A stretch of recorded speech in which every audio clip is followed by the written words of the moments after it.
Welcome to the Run4Ben Podcast. My name is Jamen. I'm here with Mike, who is the director. And today we're talking about what episode are we talking about, Mike? Documentary episode 3, One Step at a Time. We are talking about sobriety. I got sober May 3rd of 2019, which is like 6 years and around 11 months or something like that from, this recording. But what really was the sobriety was really the reason this entire thing started. I did not have a plan to run the marathon at that point. I was unaware of Kirk Gibson Foundation, being a partner for the Detroit Marathon. What happened was 10 months into my sobriety, the world shut down because of the pandemic in 2020. And I knew that was not a good situation for somebody who was 10 months sober to have, just no work. Everybody's shut down. Everybody's taking pictures that they're drinking in the afternoon. And, good for anybody who had a good time with that and no judgments on that. But for me, I said, okay, I got to do something. So I started working out in the front yard, and the trails were open. So gyms and things like that weren't open, but trails in Los Angeles were open. So I would just go out and run the trails. Great to be out in nature, always helped with my sobriety and just overall well-being and mental health. And then while I'm out there, I go, you know what, for my year of sobriety, which, the world shut down in March, so it was a couple months from them. I'm like, I got 2 months. Let me train up for a half marathon. And I'll do a half marathon trail run of my own making, which I did do at a trail out there in Los Angeles. And then from being, trained up on a half marathon, that's later when I saw the Kirk Gibson Foundation, was probably around June or something like that, when I saw that.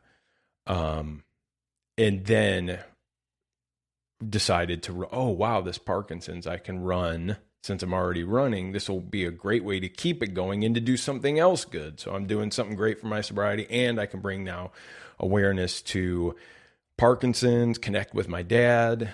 So really sobriety is the start of this whole thing. I don't have a frame of reference about sobriety. So do you feel like, as far as your decision to get out and run and do stuff, so is it kind of like structure is what helps kind of keep you keep you moving forward? Yeah, certainly having some structure to the day. So for me, my drinking was always very isolated. I didn't want people to know that there was an issue. I worked very hard to try to maintain the appearance that everything was going well, which I did a, pretty good job with. And what that meant is I projected one image, but internally was isolating. I wanted, and as kind of things got more kind of out of control and I wanted to, drink more or smoke more, do whatever, then it was harder to maintain that, which means, I start shutting more things out so that I can just maintain. And so a big part of my, my drinking was the isolation part of it. So when the pandemic hits, of course, that's incredible isolation. I don't have to make up any excuses because there's nowhere to go. There's no job, so I got all the time during the day. Put on top of that other people who may not have an issue are kind of like day drinking and posting about, because it was like the camaraderie of it. It's kind of fun. Hey, look at this. It's in the afternoon. I got nowhere to go. So for somebody like me, that if I was drinking, it would have been, oh, great, I don't have to maintain or work at hiding any of this because I don't have to be anywhere or go anywhere or worry about driving or whatever it is. So with a wide open day like that, to me is, get up in the morning. So my structure since you asked about it, I would get up in the morning. I like getting up in the morning. That was very peaceful. Sit on my front porch. And you see this in some of the documentary too. Front porch, journal, gratitude list, some reading about some recovery things. And then, have like coffee, some water, things like that. Then I would go into them workout. Okay, so that's like killing some time. I got to do this. I got to do that. And then what happened is the running, and I've learned more about this now. I didn't know it so much at the time, but running is very, gets me into nature. It's very good for me and is for the brain, for dopamine release and these type of things. It makes me feel good. I'm doing something good for myself. And it's also very like literal, one step at a time. And that's kind of how I'm getting through my recovery, is one step at a time, one day at a time. So it mirrored that. So that was very good for me to have that structure, then a meal, then this. And I lost like 20 pounds during the pandemic, even with homemade bread. I revisited my freshman 15 during COVID, I think. Actually, it was more like a freshman 27, but that, who's counting? Yeah. So, it's funny too, because, one step at a time, and then obviously the parallel to marathon and running is there. And, all of this is this whole big kind of, progression, to, as we lead to the 2020 Detroit Free Press Marathon. And that's where we start with you, and we start right out of the gate, like cold open. Literally the first words you say in the episode are, "I'm sober." And I'm just like, we just rip off the Band-Aid and just get right into it. And having seen that footage, what was your reaction watching that? Well, it's kind of funny because one, I had forgotten that I had really recorded and talked about sobriety as much in some of those things, but it's not surprising to me. I mean, this morning I was at a sober run this morning, so it continues every Saturday. I run, with the Phoenix, which is a national nonprofit that I volunteered for years and now work for them, and have worked for them and with them for years now, that support sobriety through community and physical activity. So I'm not surprised that I was talking about that, but it is in a different way back then, because it was so much newer. I had sobriety, but not in the way that I did now, like going to meetings and doing those type of things. Really changed a lot of things for me. And at that time, I had mentioned that I was reading Daring Greatly by Brene Brown, which was talking about a lot of shame resilience and showing up. And so along with this new sobriety and not just this, by sobriety, I should also note that I mean, not just not drinking, it's the different way that I was living my life, the way that I was choosing to be more open, more vulnerable. I found out that I was incredibly sensitive, and that's okay. And I can talk to people and reach out for help and be honest about things. So that was all really right at the surface at that time, because it was so new and just really, just very new to me. So reading this, Brene Brown talking about it and being part of that, it was more fresh at that time. So I still talk about it. I still like to break stigma around substance use disorder, alcoholism, I still like to do that, because I thought that when I got sober, when I got into recovery, that it was better than dying. I'd finally gotten to the point of thinking that, and I mentioned this in there, that, how low I was. I was like, well, it's probably better than dying, but it's going to be lame and life isn't going to be fun anymore.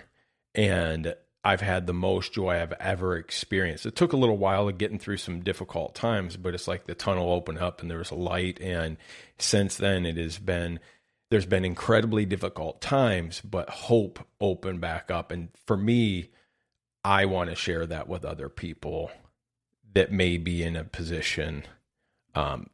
So I still talk about it a lot and hope that somebody could see. I'm not perfect at all, but I have hope, and I think hope is if you've lost that, to have that back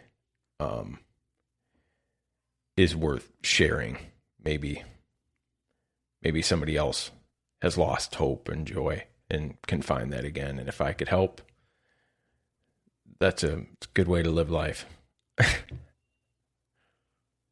Absolutely, it is. And, having observed you through these number of years and all that stuff too, it's like, the challenge, you had a lot of challenges on your plate on top of sobriety. I mean, obviously the easy one is marathon training and being able to do that and endurance and all that, but also, your dad has Parkinson's disease, and that is, continuing to progress.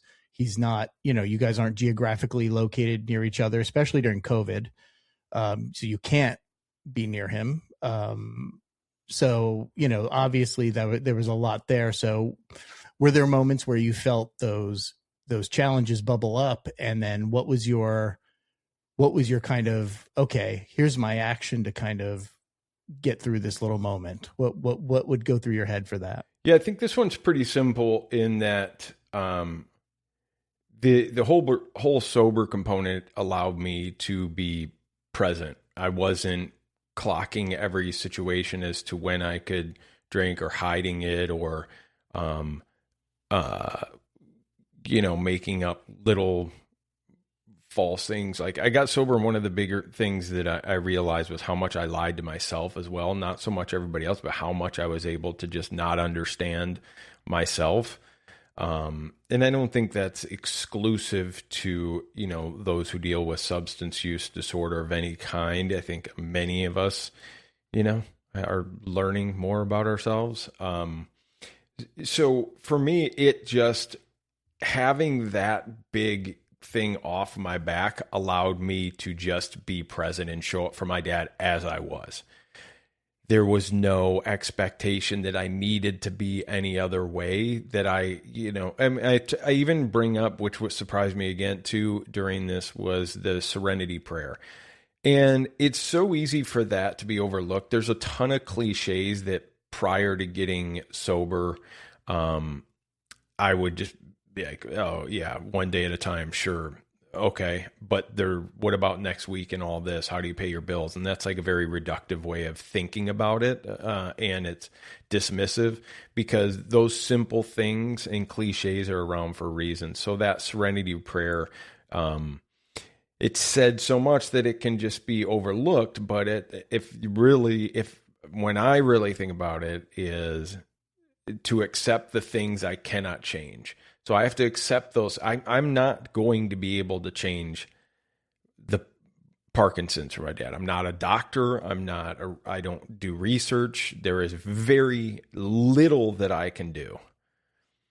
And the more I spend time being angry about what I can't do lessens the time that I have. So that the sooner that I can accept that, the things that I can't change, then I can then go about doing the things that I can change. And that takes some strength in showing up. So that really took on a lot of meaning is I can't do this, but what can I do? But I can do something. So what is it that I can do? Accept those things, it takes a second because I get like mad. Damn it, I can't fucking do this. I can't do that. Okay. So let's set that aside now. We've accepted and internalized that that's annoying and frustrating and I can't do a damn thing about it. Now we're going to let that go so that we can spend time doing the things that I can do, which is I can call my dad right now. I can do FaceTime. How great that I have FaceTime, for as annoying as technology can sometimes be, we're obviously on a friggin' podcast. So it is very helpful that I'm able to do that. I can run. And while doing that, maybe I do I start recording some things. I can raise some money. I'm in touch with the foundation. Okay, well, I'm not an expert on all the health things, but maybe I can show people that just showing up is enough, because I never thought that was enough. Well, I got to research everything and know everything and be the best advocate. Like, what if I just show up?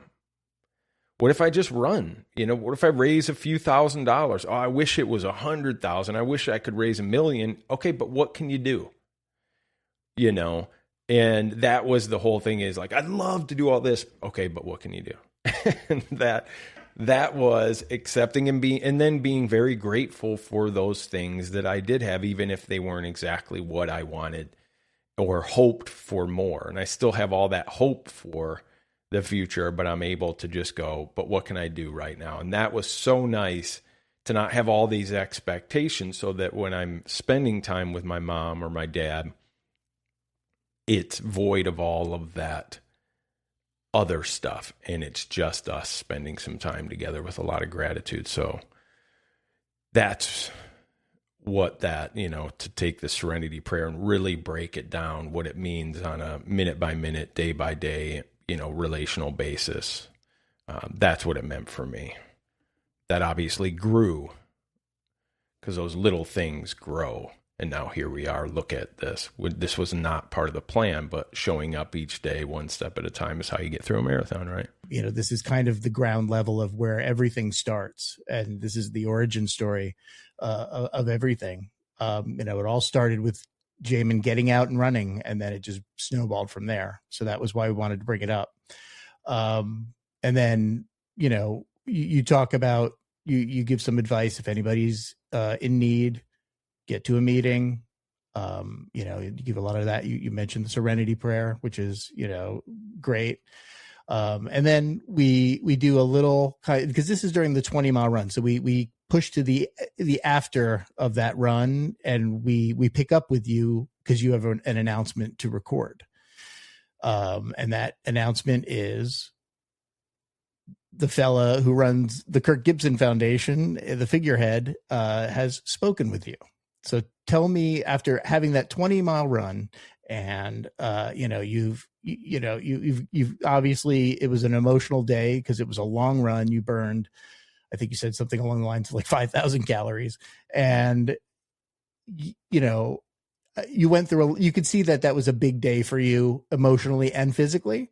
So now, on top of everything, and you're getting ready to move, so you've got all these kind of balls in the air, and then right in the middle of it, as you're making dinner, you get a phone call. Tell me about that.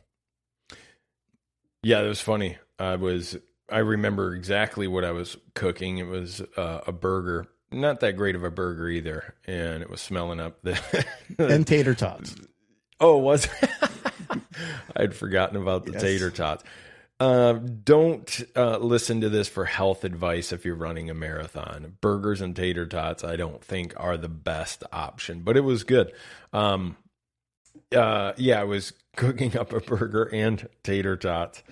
Very, very tired. And Michelle, who is a fantastic human being, and whose father had Parkinson's as well. She was the contact for the Kirk Gibson Foundation, setting things up. And I had just started tagging them in my runs, and, figuring that thousands of other people were doing this, and, nobody ever really responds or does anything like that. And she did reach out. They had been reaching out. I'm like, oh, shoot. Okay. So I thought that was pretty cool. And then she called that night while I was cooking. And as I said, she asked if I had a few minutes and said that Kirk wanted to reach out. He had been seeing the runs and what I was doing, the advocacy for the foundation and all the runs that I've been doing and things with my dad, and wanted to reach out and say hello. The funny thing is the perspective on that now, because I've met and I've talked with Kirk multiple times and in the foundation and a lot of these things now. But at that time, to hear that, like, hey, you're going to get a call, just make sure it's going to be an unknown number. So just answer that, because of course nobody answers unknown numbers. said to answer it. And I'm like, what is happening? Like, because for perspective, when I first went to my first ever Tigers game at the original Tiger Stadium, that's who was playing. It was Kirk Gibson, Alan Trammell, Lou Whitaker. These are the guys that were Chet Lemon. These were the guys that I saw for the first, and we played baseball nonstop growing up, nonstop. In a league, my dad coached us in the yard. I mean, anytime we could pick up a ball and play, that's what we were playing. And I have, whole baseball cards that I collected with him in it, so that now here I am going to get a call from this guy. What do you mean that my childhood hero is going to give me a call and talk about running? Really, really wild at that time. And also I was so excited because my dad, knew those were our guys, you know what I mean? These are years when we're all going as a family to the game. And so he had fallen asleep because he went to bed so much earlier, and there was a 3-hour time difference. So after that call, I couldn't pick up the phone and just say, Dad, guess who I just talked to? So I talked to my mom about that. And then the next morning on the way to work, I talk about this in the episode that I would always call my dad. And I said, Mom, don't tell him, I want to tell him that I actually talked to Kirk Gibson. It was and I also, after I talked to my mom and recorded that video that we show, I called my buddy Joe Dugam out there in LA, because in LA he's a hero too, because he hit a big home run for the Tigers and then went out and hit an iconic home run for the Dodgers as well. So for him, that was also a childhood hero. So when I told him, hey dude, guess what? I had just talked to Kirk Gibson. He's like, what are you talking about? I'm like, dude, I'm for real. Like, he just called me. We're buddies. We're best friends now. That's what we do. We hang out and talk.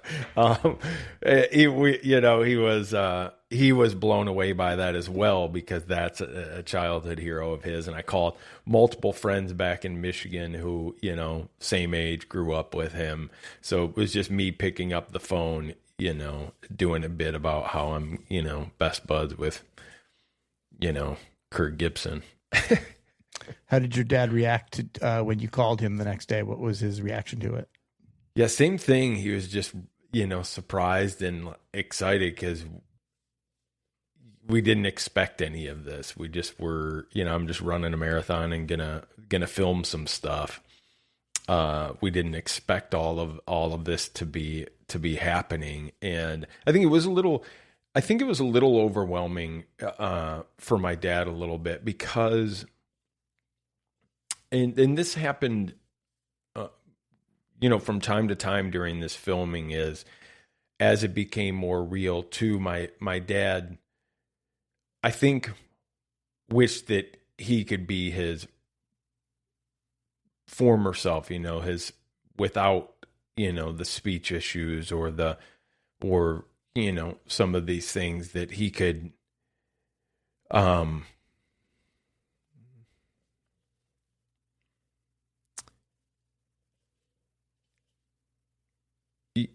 I don't know how to say that. But there were sometimes I get the feeling that it was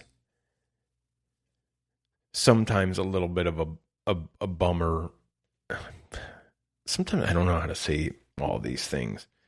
I wish I could sometimes name this stuff better.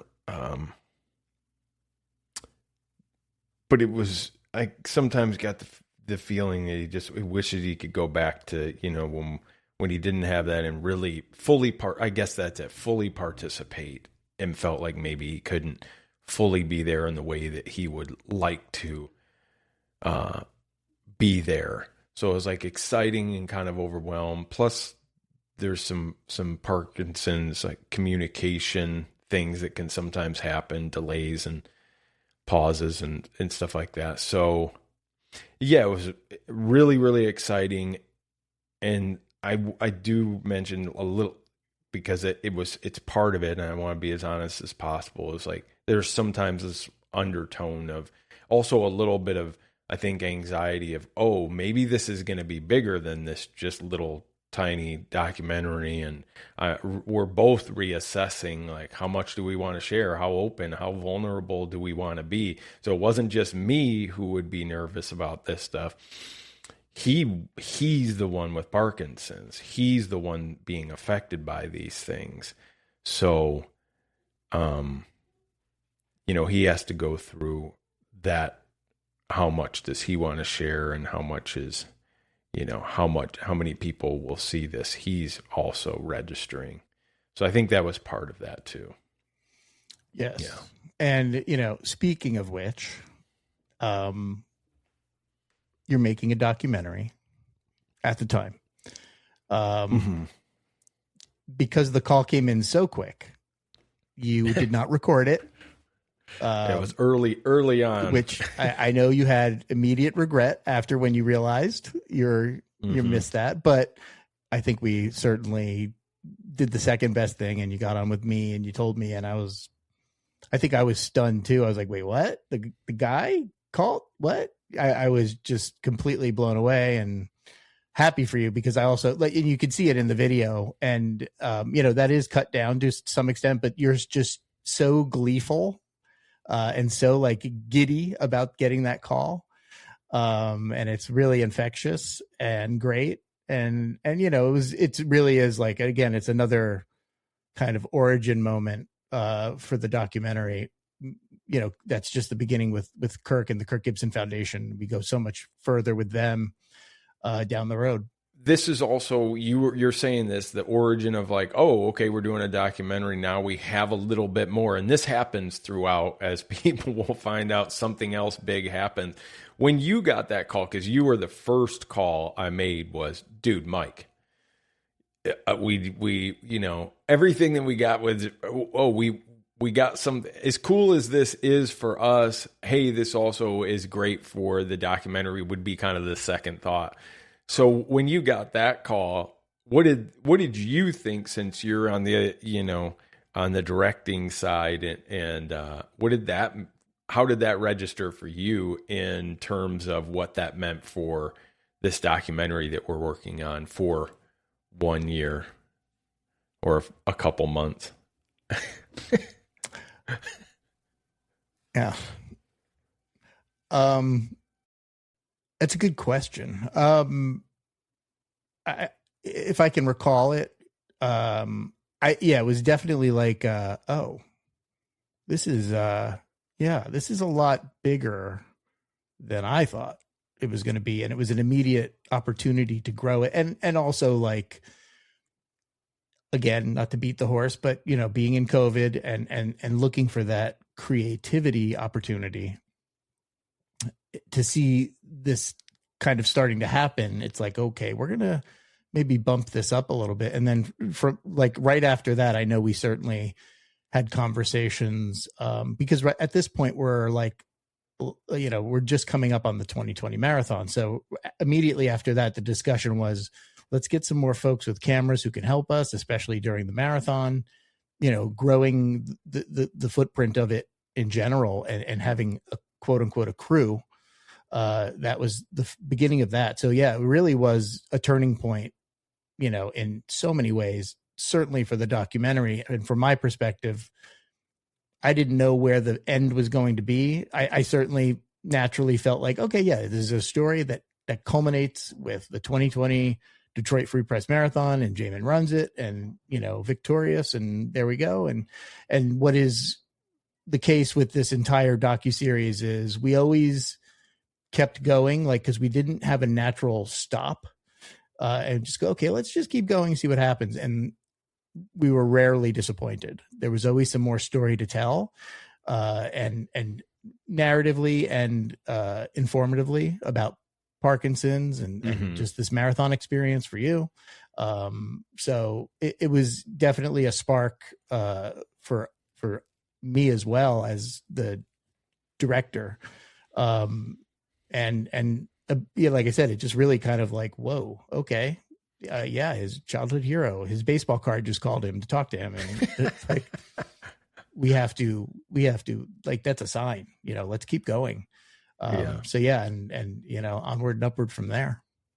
Yeah. Yeah, it's cool. And we'll get into more of those moments because, yeah, when it would kind of wind down or there would be a lull or something would happen to kind of push it back up. And I think that's kind of the exciting thing of that, to go back to that,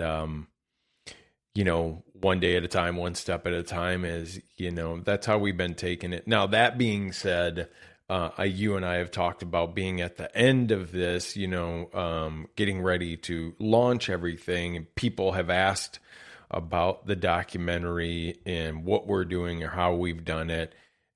Going back, you and I both have talked about, what we would do now that's not so step by step, that would prep a little bit.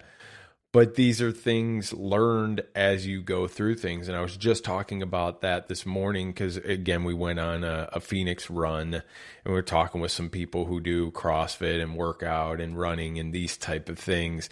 And we were talking about just getting out the door. You can have all the knowledge you want. You can study everything. You can watch how to make documentaries, YouTubes, learn everything about editing and, all of this other stuff. But none of that means anything until you hit record, until you walk out the door, until you, start working out the software. So I think we would both go back and go, out of all of these things we've learned on just going to the next thing, there are ways that we would change that, but then there's also things that just come up, especially with a documentary. It's not just a thing that we conjured up and put on the page. This is a living, breathing thing with my dad. And so, yeah, we've learned a lot, but moving step by step, it's certainly things kept coming up that would be major things. I also think it's very funny to jump back into this like direct episode. I say in this, I just talked with Kirk Gibson. There will never be a marathon that tops this. And yes. As soon as I hear that in the documentary, I go, wow, I didn't know that 2023 was coming. Exactly. I didn't know what was going to be coming. I didn't know that I was going to run 3 more marathons after that, and that there would be a topper to that call. As many exciting as that call was in 2023, I would give up that call for the 2023 marathon. Yes, that was purposefully included because it made me laugh. You're like, well, yeah, this is it. I never have to run another marathon again. I'm good. And I'm like, we'll see. Yeah, it's great. We won't get into that too much, but just, it's very funny hearing that line. Very funny. Yeah. And we do a little bit of a time jump backwards. We do a flashback. So we kind of jump between the two topics of sobriety and Kirk. We bounce back. And this is before you've made any of these decisions with a documentary, with a marathon, with anything. This is in May of 2020. You go on your 1-year sober hike. Yeah. And this is an opportunity for you to kind of reach out to people who've meant a lot to you and give some kind of shout outs to everybody, for lack of a better term, to which we included very vaguely those. I didn't want to share anything too intimate there, but I wanted to give an idea of what you were doing and the messages you were conveying, kind of generally speaking. Tell me about that day. Do you recall how that day started and getting ready for that, and where were you at mentally for that? Yeah, I had started during the pandemic. A buddy, Keegan, who you know very well as well, was a great filmmaker out in Los Angeles and a great outdoorsman. He told me about Angeles National Forest and some of the trails up there, because he had heard I was, doing some trail runs, around more like, lower in the valley in Los Angeles and those type of things. He said, yeah, you should go up to the National Forest. And so I would I went up there to the Mount Waterman Trail, which I mention in this, and where I used to pack like 22 ounces of like IPA and hike and have, you know, a bunch of weed and stuff like that. I had coffee in my journals, and I would throw them in my bag, bring my dog, go usually around 12 miles is what I would hike up to the top, and then sit on a rock and overlook and just bring out my journal, do some gratitude, have some coffee, sit with my dog, just think about things and be in nature. It's still the best therapy for me is to be in nature. That was something that I decided to do on my 1 year because I just wanted to be out in nature and to really celebrate being present. And I had so much joy and just gratitude for having a whole year of sobriety, which was crazy. You know what I mean? And while going up there, I just started thinking of all the people who had shown up for me, who had given me advice, who had shared their stories, who had encouraged me. Not everybody is sober. That meant things in my life, you know, tons of people who had no recovery or not, and, you know, all were supportive and cared, and, you know, so I just pulled out the phone and just started, you know what I'll do? I'll just start thanking people. Was not thinking about the documentary at all because we weren't doing it. These were messages that I sent out, video messages. I couldn't do them on the trail. I did it when I got back home because there was not service up there. But I just recorded these and started thanking people and thought it would be a good idea. Just let them know, because before I would not do that type of thing. Not because I wasn't thankful, but because like, oh, that's cheesy. Who wants to get some like sappy, cheesy message or something? And I went, whether anybody wants to get it or not, this is the way I feel. It's good to share it. So I just started thanking people that meant a lot in my life, and who really people I looked up to, people that encouraged me, and I just gave them a message of gratitude because I was feeling so thankful, and I just kept thinking of them. So that was just a thing to pick that up and send those out. And then later, after I had done that, you had mentioned when we started doing the documentary, you were like, hey, you know, add that in there. That might be interesting. I said, okay. So that's exactly what that was. And I sent those all out when I got back.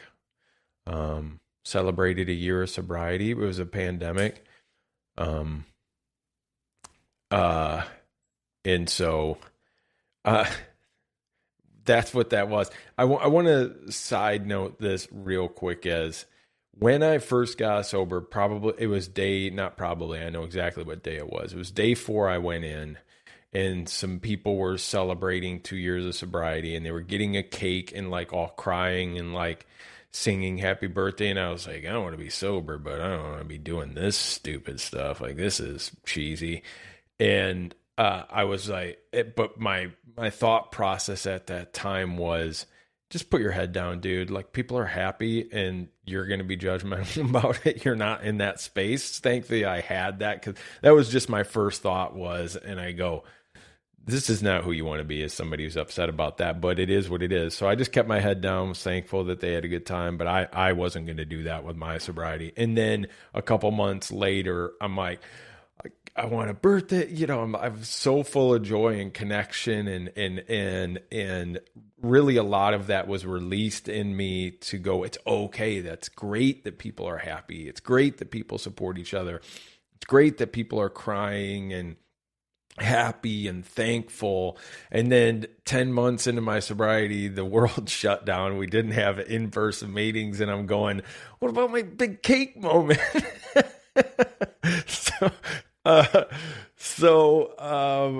You know, I was just so full of gratitude and accepted all that part of myself that I think that was an answer to that. And my wife did get a cake and made it very special. And I would encourage anybody who has sobriety, however they're, staying sober. There are plenty of different ways that people recover and get sober. But if they're doing it, I always encourage people to celebrate time, even if it's, my thought is, you should have been sober the whole time. It was your fault. Why are you going to be celebrating something that you should have been doing and that other people are already doing? That was like the way that I think about it. And probably some people listening may think that same thing. I just don't think that way anymore. There's enough in the world that's not celebrated and not happy. Take the moments that are special and celebrate them, especially if you're a person who thinks you shouldn't do that. So you do all of that, and it's, very, it's you could tell it's a very special time for you. And then we jump back to, at the time, present time, which is, we're back to you post 20-mile run. Yeah, and this is kind of we're using footage from the same confessional we actually used in episode 2. It's just stuff you hadn't seen yet. And then, you recount Kirk, and do you recall, I think it's very obvious what you're feeling because you're wearing your heart on your sleeve. But because you're so exhausted and so much has happened in that day, because you had your run, you did I believe you did a meeting that night. You did some moving preparation. You had a dinner that was interrupted by Kirk Gibson, tater tots and a burger, cheeseburger. So all of that has happened. Where do you recall being at mentally as you're talking to the camera? And it's a big thing. That was the first time I had run 20 miles. I've done it multiple times at this point. I'm coming up on an 8th marathon this year. So 20 miles is, but at that point, that was crazy to think of running 20 miles. I remember running my first half marathon. I thought 13 miles was nuts. Like, who runs 13 miles? So I was just at peace, I think, at night there, just like, this is really cool.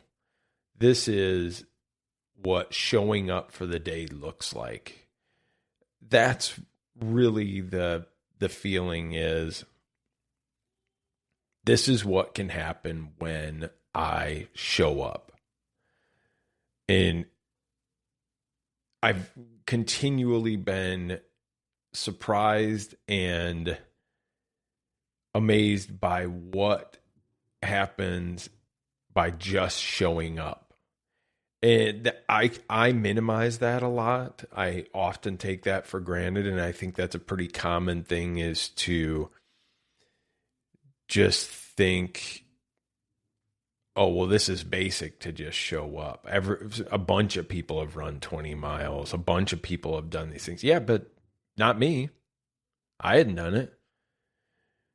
But I got all the way from running 2 miles at the start of this was difficult because I hadn't run in years. So I remember running 2 miles around the park and being out of breath and going, oh my gosh. Because I had previously run a half marathon years before that. But now 2 miles was difficult, and I had to work back up to the half marathon and work back up to 20. So yeah, at that point was just content. That's the best word to shorten things. Content. Tired, but content. I had shown up for the day. I had done, to take it back to the serenity prayer, is I had accepted the things I couldn't, did the things I could, and I had a lot of peace from that, and really cool things happened. So yeah. Ironic too that your day ended that way the same day you were talking about that. I'm saying the irony of the fact that you were talking about the serenity prayer, and it literally manifested that day, at the end of your day, you were able to realize, you had a direct correlation to talking about it and it happening. Yeah. Yeah, that happened a fair amount, is showing up and realizing, oh, that was enough. To bring it all home, the reason is pretty obvious why I chose calling this episode One Step at a Time. A lot of parallels. And it kind of gets us set up for the next episode, where we're going to dive back into certainly Ben, but also kind of get more on track with your training, because we're getting really close to that marathon. Any final thoughts about episode 3? I feel like you were pretty thorough. There's a couple things on this episode kind of brings up. Number one is kind of gratitude for you for being able to handle this stuff, because especially this real personal stuff is, there's a lot of this that seems like it would be better just to not share. That's kind of some of the first reactions, like, I don't want to share this, because does it make me responsible? Am I like, is it too much? Or, is anybody going to feel that I'm being judgmental? Or, should I talk about all these things? I'm not an expert at this. What if people, what if they attribute things to me that I don't want? I can't control it. That's the thing. I can't control this. And that's what that vulnerability is trusting that I can't, but continuing to think that it's worthy. And I, oftentimes don't know that. So that you bring it to the episode, I talked about this beforehand, it's very hard to have perspective on this kind of stuff for me, because it was very early on. I didn't know how much I would be using for anything. Some of it recording, didn't even think about a documentary. So that it's coming forward is, I hope that, I don't know what I hope for. I guess I just trust that. I trust your perspective on it. I hope that if anybody is having a difficult time, I am not the expert. I am not perfect at any of these type of things. I'm not the perfect model for sobriety or recovery. Just try to show up every day. And that's the best I can do with this. And the other thing that I've thought about a lot of this is talking about recovery and meetings and rooms and stuff, is there are differing thoughts about sharing stories of sobriety, for various reasons. And I won't get into all the reasons that people have for maybe not sharing or for sharing. I can say there's a lot of discussion about that from, those in the community. I also, what worked for me may not be the same path for everybody. That's okay. And I absolutely have no judgment for anybody who, is not sober or, doesn't need that or anything. The one thing that keeps me pushing forward and saying, okay, we can share this, as opposed to not, because oftentimes I'm like, let's not do this. That's kind of the natural kick, is like, but I'm going to reference where I land on this. Whether this makes it or not, at least I will say it is, that when I got to LA, very early on, I was sitting in a car listening to the Mark Maron podcast, and he had Dax Shepard on. Now, Dax is a obviously very successful podcast now. He didn't have it at that time, but was talking with Mark Maron, and they were talking about recovery and talking about meetings was the shorthand, or that's what they were using of reference the same thing. And I was at the time still drinking and knew that I had a problem at the time and didn't know what to do, and certainly didn't want to go to any meetings. I thought there was a particular stigma around that. And they were talking about recovery and sobriety in meetings. And I thought that they were both really funny. They were comedians. I had gone to Los Angeles for comedy, and here's this Michigan guy, and he says geez Louise and all these other things that I say, and I know right where he lived and grew up. I grew up right down the street, Milford to Holly, so it was very, very close. So it was the first time that I went, oh, that's a guy who lived right by me, who's doing what I'm out here to do, and they're talking about going to this and why it's good. And that stayed with me. It wasn't for probably 2 or 3 more years before I would get sober. But the reason I was able to walk into a room was because I had heard that, and it made it more, I could finally understand and see somebody else's path. And I don't expect them to be perfect. It just allowed that little piece of my mind to go, hey, maybe I could do that if I need it. But I didn't want to, but it was there, and that wasn't the only thing. So that's what continues to allow me to keep doing that, is maybe somebody hears it that needs to hear it as well. And if there's some other people that I take a little bit of flack for, like, even though I'm not being incredibly specific of talking about meetings or things like that, I'm okay with that.